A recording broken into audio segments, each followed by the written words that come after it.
The Young and the Restless spoilers. Wednesday, full July 16, 2025. The Ring, the Fire, and the Madness. Kane's breaking point. For a man like Kane Ashby, heartbreak wasn't a sudden explosion, it was erosion. A slow, suffocating decay that chipped away at the walls of pride, dignity, and restraint until there was nothing left but raw, open anguish. And in the days following his arrest, release, and the unfolding plan to expose Aristotle Dumas, it wasn't the looming danger or the public humiliation that unmoored him. It was Lily. Always Lily. The memory of her skin, her smile, her laughter in rooms he no longer entered. The way she used to whisper his name when no one else could understand the pain he buried under charm. And now, that voice, that warmth, belonged to someone else. Not just anyone. But Damien, the man who once answered to him. The man who had taken everything. There was a time when Kane believed he and Lily would be forever. Even through the infidelities, the secrets, the separations, something tethered them, two broken souls who understood each other in ways no one else could. But that tether had frayed beyond repair. Lily had moved on, and she wasn't looking back. She didn't hesitate. She didn't ask. When she smiled at Damien, it was like she was erasing every scar Kane had ever worn for her. She had stepped into the next chapter without a backward glance, and the pain of that was more suffocating than any prison cell. It wasn't just the fact that Lily was with Damien, it was how easily she had embraced him. How publicly. That night, in the dim lighting of the train car, when Lily kissed Damien with soft certainty just feet from where Kane stood, something within him cracked. He wasn't angry in that moment. Not visibly. He didn't lunge, or scream, or sob. No, he stood in perfect stillness, the way a man stands when the world ceases to resemble anything he's ever known. And when they disappeared into the shadows of the train, her hand locked in Damien's, Kane reached slowly beneath the collar of his shirt and pulled free the necklace he hadn't touched in years. Dangling at the end of that chain, dull with time but still unmistakable in shape, was his wedding ring. It was a quiet gesture. A private one. The camera barely lingered on it. Just a second, maybe less. But that single image said more than 1,000 screaming breakdowns ever could. It wasn't just a ring, it was the ring. The one he had slipped onto Lily's finger on a day they both believed in forever. The one he wore long after their divorce, hidden from sight but never forgotten. A relic of hope. A symbol of denial. A curse. And now, as he stared at it trembling in the palm of his hand, Kane realized what everyone else had known for months: she was gone. Truly gone. Not just from his life, but from his soul. And without her, what did he have left? That night he didn't sleep. He didn't blink. He sat alone in a rented room, the ring wrapped around his fingers like a vice, replaying the past in his mind on an endless loop. The laughter. The fights. The forgiveness. The betrayals. The kids. The anniversaries. And then. Damien. Always Damien. The replacement. The upgrade. The proof that maybe, just maybe, Kane had never been enough for her. The knife that killed Damien weeks earlier might not have been in his hands, but Kane felt like he was the one bleeding now. And it was slow, brutal, and endless. By morning, something had changed. He wasn't the same man who stood silent before Lily's kiss. He was colder. Sharper. Dangerous not in a physical way, but in a way only a man with nothing left to lose could be. Chance noticed it immediately when he checked in. Kane's eyes were bloodshot, but not from tears. His voice was measured, but vacant. He no longer spoke about clearing his name. He spoke about being free. Not exonerated. Just unshackled. And that terrified Chance far more than any outburst would have. Still, Kane played his part. The trap to lure Dumas was still in motion, and every move had to be executed with surgical precision. But beneath that performance, Kane was unraveling. He began avoiding mirrors. He started keeping the ring with him at all times, not hidden, but in his hand, clenched. His grip left grooves in his skin. He whispered to it sometimes when no one was watching.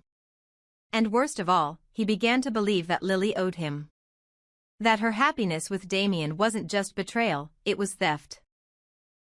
When Kevin and Abby raised concerns about Kane's stability, Chance defended him. He insisted it was stress, nothing more. But inside, he knew they were right. Kane wasn't breaking, he had broken. The only question was when the pieces would lash out. Abby warned him, if Kane snapped in public, it would ruin everything. It would tip off Dumas, and the real villain would vanish before they could ever expose him. But Chance also knew there was no containing heartbreak. Not when it was weaponized by obsession. Then came the night of the gala.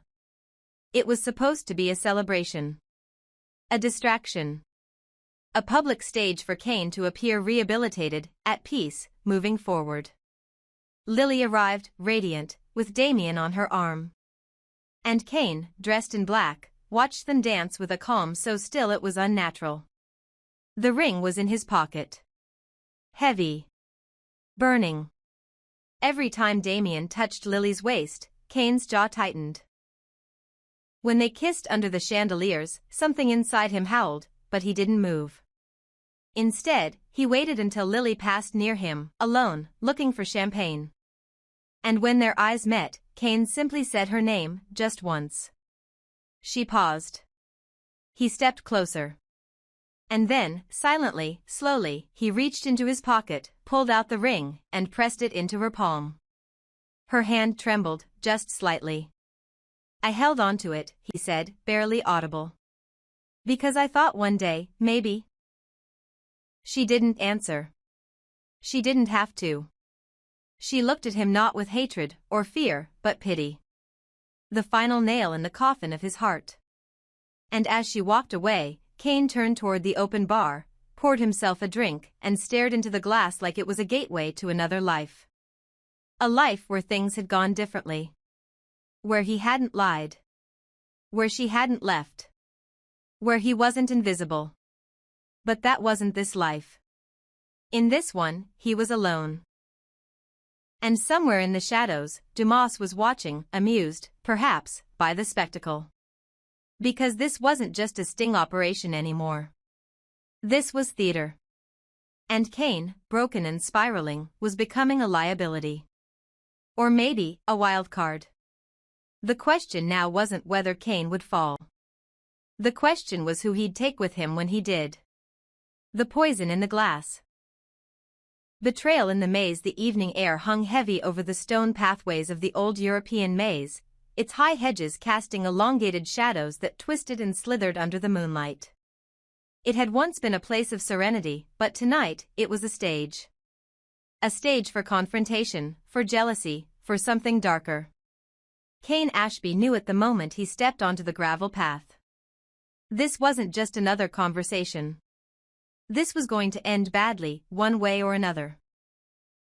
The invitation had been subtle, masked beneath civility, but the truth lay in the glances, in the subtext of their words. Damien had followed. Predictably. Willingly. And now they were here, two men broken by the same woman, drinking beneath the stars. They stood in the center of the maze, a clearing surrounded by thick green walls. There was a bottle of wine and two glasses set atop a stone pedestal, as if fate had arranged it for them. Kane had brought the wine himself. Not because he wanted to toast, but because he needed to control the variables. He poured slowly, eyes flickering across Damien's face. Damien seemed relaxed, maybe even smug. He had reason to be. He had Lily. They drank in silence for a few long minutes, the tension between them more intoxicating than the alcohol itself. Then Damien broke the silence. His voice was casual, but the undertone was sharp. Tell me something, Kane. You didn't bring me out here to poison me out of jealousy, did you? Kane gave a low laugh. No. No, Damien. We're drinking the same thing. He held up his glass and took another sip, slow and deliberate. Damien followed suit, eyes narrowing. There was a beat of silence, then Kane added with a hint of something unreadable in his voice, because if I were going to poison you, I'd poison both of us. Damien laughed, but it didn't quite reach his eyes. He looked away for a moment, then back at his glass. Something flickered across his features. A flash of unease? Or just the alcohol hitting too fast? Kane didn't move. He watched. Waiting. Hoping, no, dreading what might happen next. Then it happened. Damien faltered. Just a slight stumble at first. He tried to steady himself against the stone table, but his hands were trembling. His pupils dilated.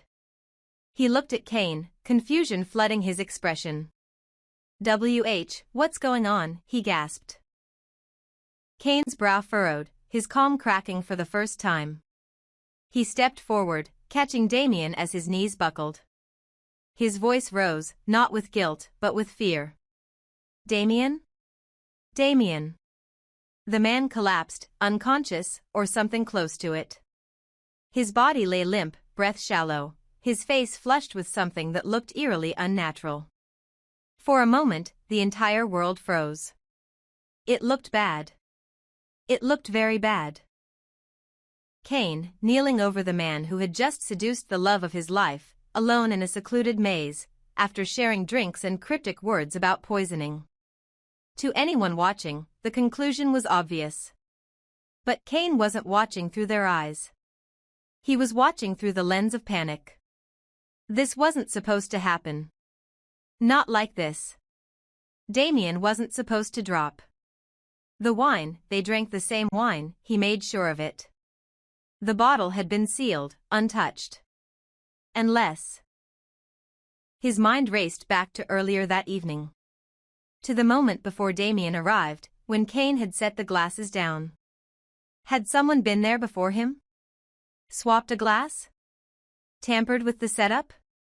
The possibility chilled him. This wasn't murder. This was manipulation. And suddenly, the puzzle pieces began to shift. Kane had told Chance someone was trying to kill him.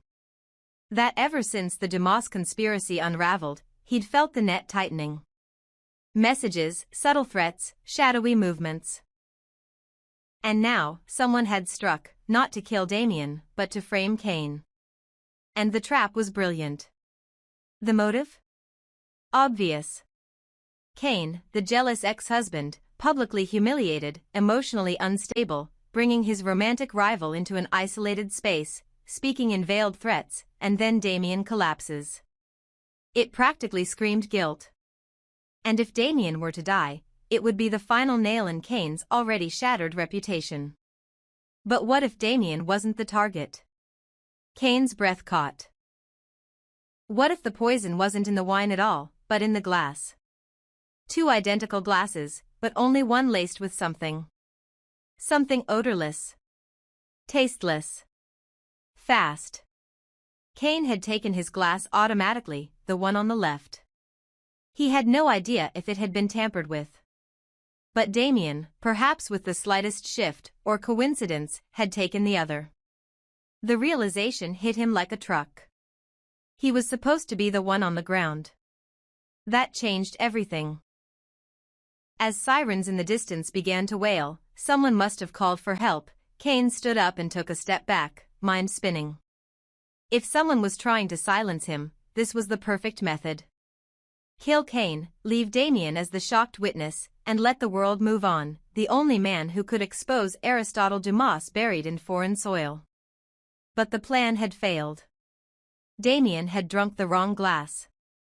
And now, if he died, the plan had merely shifted into a darker form, frame Kane not as the victim, but the murderer.